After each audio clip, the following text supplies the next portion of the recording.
The room reeked of polished steel and arrogance. Captain John Mac McAllister sat rigid in his chair, fingers interlaced, jaw locked tight. The alien council loomed before him, their translucent forms shifting like oil on water, radiating disdain. The largest of them, an imperious figure draped in shimmering violet robes, clicked its mandibles in a slow, deliberate pattern before a mechanical voice translated its decree. The Sol system is now under the dominion of the Galactic Empire. You will surrender all military assets. Resistance is futile. Mac let the words settle. The other men in the chamber, representatives from Earth's military, government officials, and high-ranking scientists, fidgeted in uneasy silence. His own squad sat behind him, barely suppressing their contempt. Sergeant Hector Hank Henderson, a weapons specialist who had spent years studying alien combat tactics, exhaled sharply through his nose. Lieutenant Scott Scorch Mathis, demolitions expert and habitual cynic, tilted his head, waiting for someone to break the tension. It was General Barrett, a decorated officer in the U.S. Space Force, who finally spoke. His voice was calm, but firm. Humanity does not submit to ultimatums. A ripple passed through the alien delegation, a subtle shift in the way their bodies pulsed with inner light. The lead emissary regarded Barrett as one might regard an insect trapped in amber, momentarily interesting, but ultimately irrelevant. "You misunderstand," the alien intoned. "This is not a negotiation. We have deemed your civilization inefficient and incompatible with the Empire's order. Your weapons are primitive, your understanding of war infantile. Your continued independence is an error we will soon correct." The lights in the chamber dimmed as a holographic display materialized above the table. A vast fleet hung in the void beyond Earth's orbit, a formation of Leviathan warships casting shadows over the planet's surface.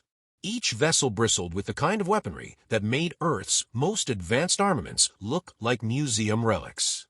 Mac didn't need a scientist to tell him that if those ships opened fire, Earth's defenses wouldn't last a day. Then the ground trembled. Not metaphorically, literally. A deep, resonant vibration hummed through the floor, and a second later, an urgent transmission crackled in through the earpiece of every human in the room. Enemy forces have landed. They're walking tanks. Our munitions aren't scratching them. The message cut to static. Mac turned to his men. They had been briefed on possible invasion scenarios, but nothing had prepared them for this. Henderson met his gaze, expression dark. "Orders, sir." Barrett was already rising to his feet. "This meeting is over." The alien emissary's form flickered. "You may attempt to flee. It will not matter." Mac pushed back from the table, standing in one swift motion. His fingers twitched toward his sidearm, a purely symbolic gesture, since he knew damn well a pistol wouldn't do anything against these bastards. He turned to Scorch, who was already keying into his wrist console. "Talk to me." "Reports coming in fast," Scorch muttered, eyes scanning the data. They hit D.C., New York, and Houston simultaneously. Footage shows, Jesus, they're using bipedal war machines. Energy shields, plasma cannons, the works. Our boys are throwing everything at M, but nothing sticking. A sick knot twisted in Mac's gut. And the nukes. Henderson grimaced. Already disabled. Probably hacked our launch systems before they even stepped foot on the ground. Mac nodded, jaw tightening. The war had already started, and Earth had already lost. By the time they reached the command center, the full scale of the invasion was playing out on every available screen. Live feeds from frontline units showed towering quadrupedal war machines striding effortlessly through the ruins of once great cities. Heavy artillery pounded their shields to no effect. Fighters screamed through the sky, launching missiles that exploded harmlessly against shimmering barriers. Every attack, every desperate gambit, ended the same way, with fire and silence. Mac leaned over one of the terminals, watching the slaughter unfold. Infantry units fired their rifles in disciplined volleys, but the alien machines didn't even slow down. Plasma lances cut through entire battalions in an instant. And still, the enemy moved with an air of casual efficiency, as if extermination was merely another administrative task. "Damn it," Henderson muttered, running a hand over his shaved head. They weren't lying. We're fighting gods with slingshots. A sharp explosion rocked the facility, sending a tremor through the underground base. Red emergency lights flashed to life, and the distant howl of klaxons filled the air. "Enemy forces have breached the perimeter." The voice over the intercom was steady, but Mac heard the fatalism beneath it.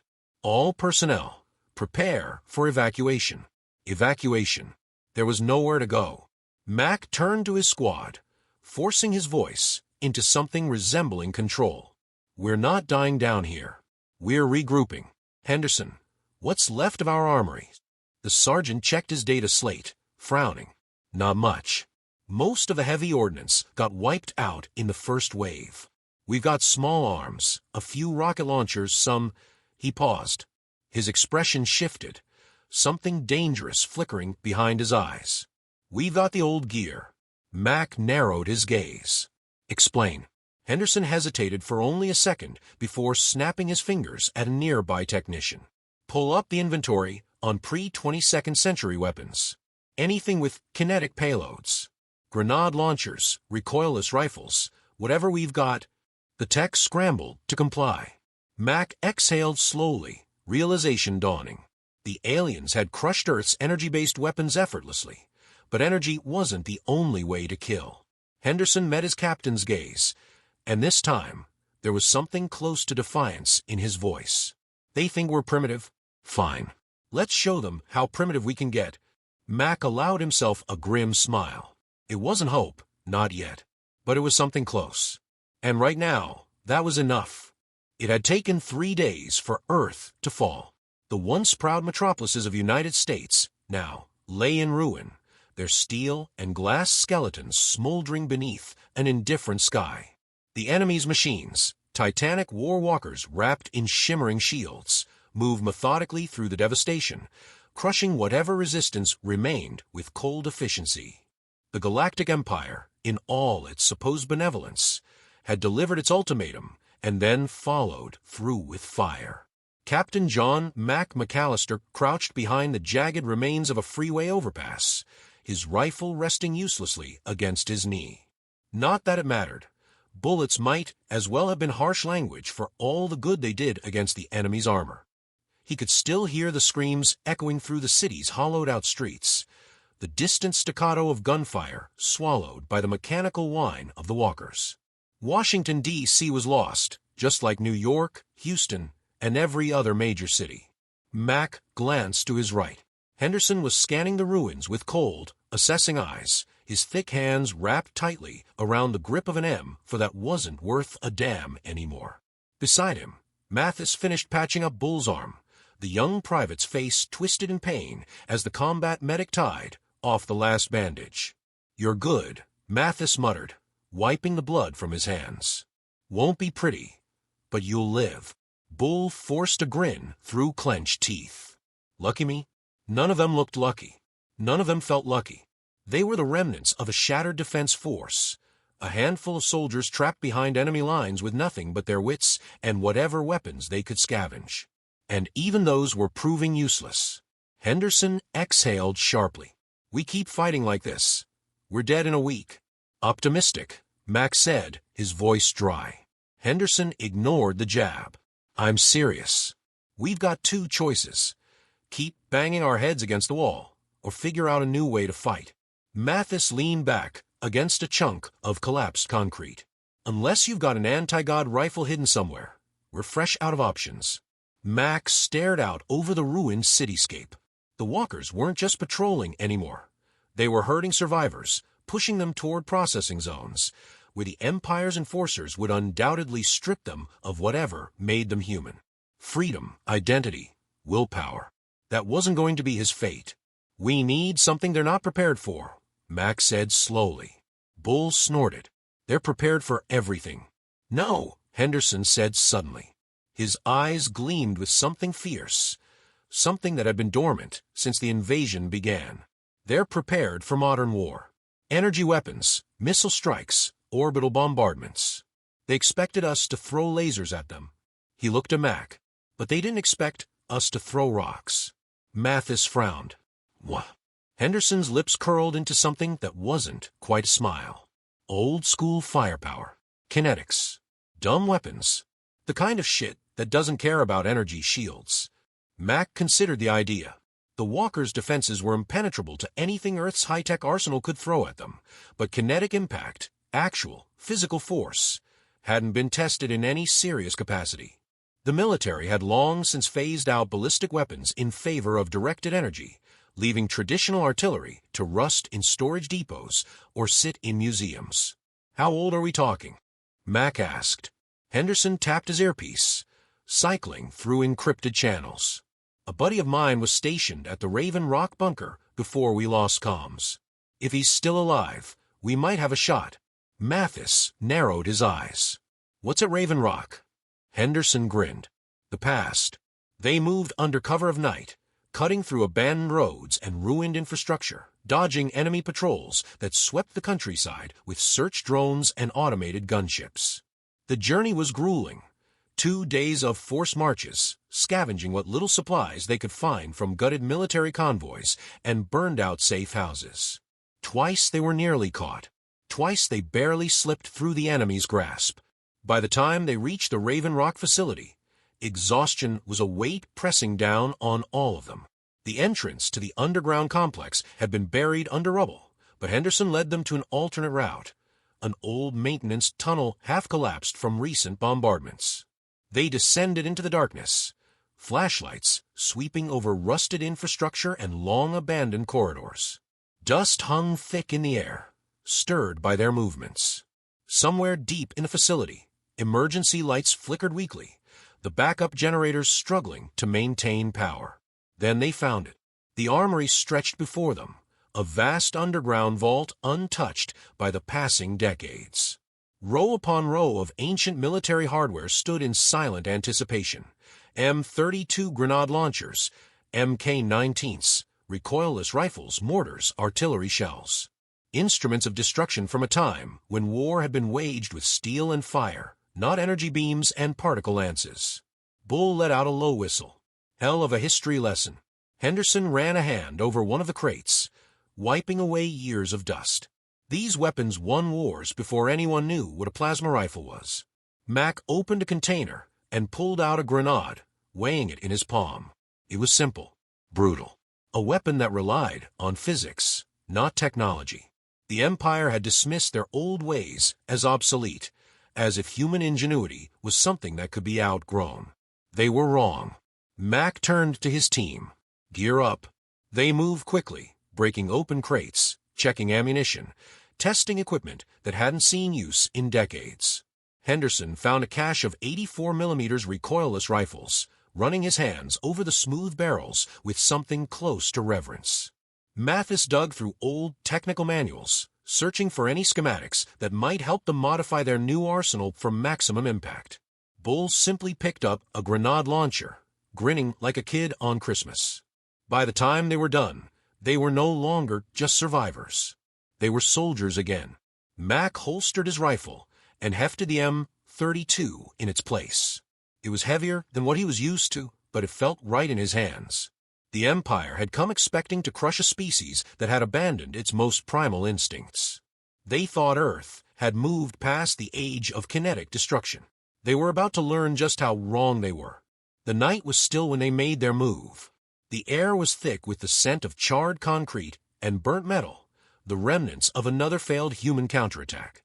In the distance, the alien war machines loomed over the ruined city, their massive legs sinking into the cracked pavement with each calculated step. Their patrols had settled into routine, predictable, methodical, certain of their invulnerability. That was about to change. Mac crouched behind the remains of a toppled skyscraper, eyes locked on the closest walker. The machine stood over 60 feet tall, its armored frame glistening beneath the artificial glow of its energy shield.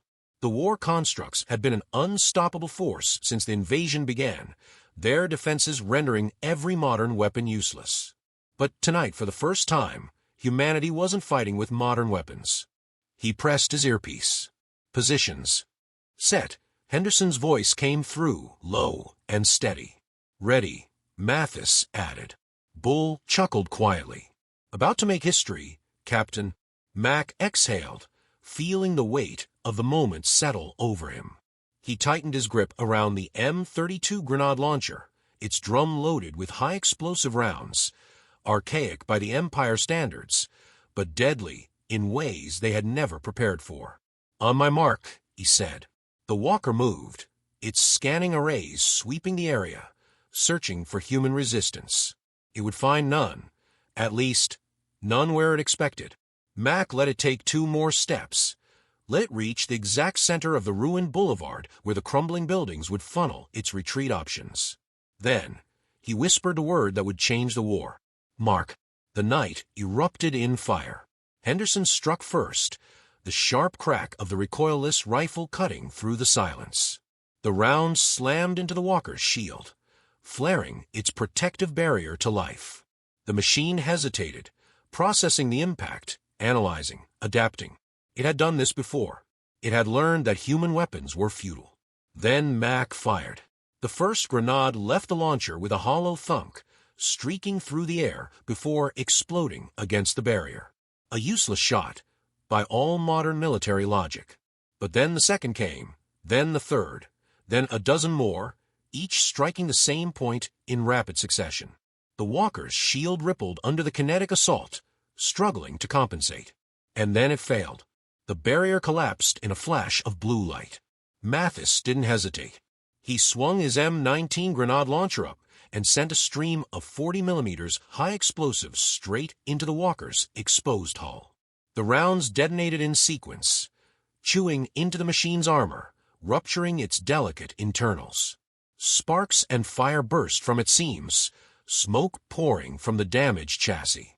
The walker staggered, servos screeching in confusion.